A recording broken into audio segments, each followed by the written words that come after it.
Cancer कितना बढ़ चुका है। डायग्नोसिस के बाद नेक्स्ट क्लिनिकल स्टेप होता है स्टेजिंग का। मैं हूँ डॉक्टर नीलेश, जे onco surgeon eight SSO। Staging से हमें exact location, depth, lymph node involvement और ऑर्गन स्प्रेड पता चलता है। ये स्टेप ट्रीटमेंट प्लानिंग के लिए बहुत ही इंपॉर्टेंट होता है। स्टेज 1 और 2 कैंसर्स में सर्जरी प्राइमरी ट्रीटमेंट होती है। स्टेज 3 में कभी कभी कीमोथेरेपी पहले दे दी जाती है। स्टेज 4 में हमारा मेन फोकस डिसीज कंट्रोल और सिम्टम रिलीफ पर होता है। आपके लिए स्टेजिंग कॉम्प्लिकेटेड लग सकता है, लेकिन डॉक्टर्स के लिए ये GPS जैसा मैप होता है। ट्यूमर कहाँ है और क्या बेस्ट रूट होगा इस चीज़ के लिए। Treatment, surgery, chemotherapy, targeted therapy. Most GI cancer का प्राइमरी ट्रीटमेंट सर्जरी होता है, पर सर्जरी का मतलब हर बार ऑर्गन रिमूवल नहीं होता। मॉडर्न सर्जिकल ऑन्कोलॉजी में ऑर्गन प्रिजर्विंग अप्रोच यूज किए जाते हैं। स्टमक कैंसर के लिए पार्शियल गैस्ट्रेक्टोमी की जाती है, यानी सिर्फ अफेक्टेड पार्ट रिमूव होता है। कोलन कैंसर सर्जरी में डिसीज सेगमेंट को रिमूव करके बाकी कोलन को वापिस ज्वाइन कर दिया जाता है। लिवर कैंसर में रिसेक्शन होता है, जिसमें लिवर का अफेक्टेड पोर्शन कट किया जाता है। हेल्दी लिवर अपने आप रिजेनरेट कर लेता है। पेनक्रियास कैंसर में के लिए विपल सर्जरी जैसे प्रोसीजर होते हैं। ये कॉम्प्लेक्स सर्जरी है पर लाइफ सेविंग है।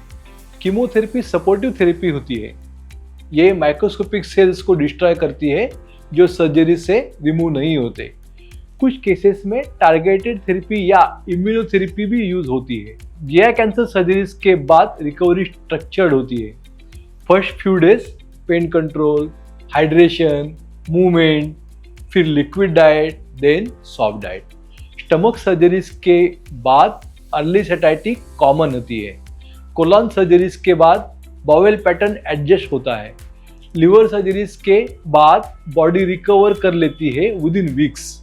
सो मोस्ट पेशेंट 4 से 6 हफ्ते में काम पर वापस जा सकते हैं।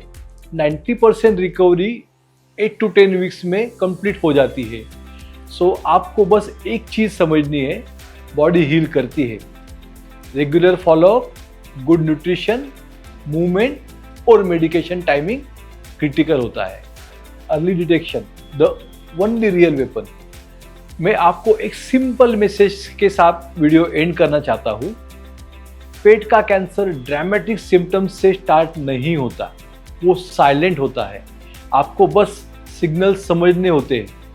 Persistent pain, unexplained weight loss, भूख कम लगना, स्टूल चेंजेस आना, स्टूल में ब्लीडिंग होना, इंडाइजेशन दैट कीप्स रिटर्निंग। अगर ये सिम्टम्स 4 वीक्स तक चल रहे हैं तो टेस्ट करा लीजिएगा। अर्ली डिटेक्शन ट्रीटमेंट को सिंपल बना देता है और रिकवरी स्ट्रांग हो जाती है। अवेयरनेस ही प्रोटेक्शन है।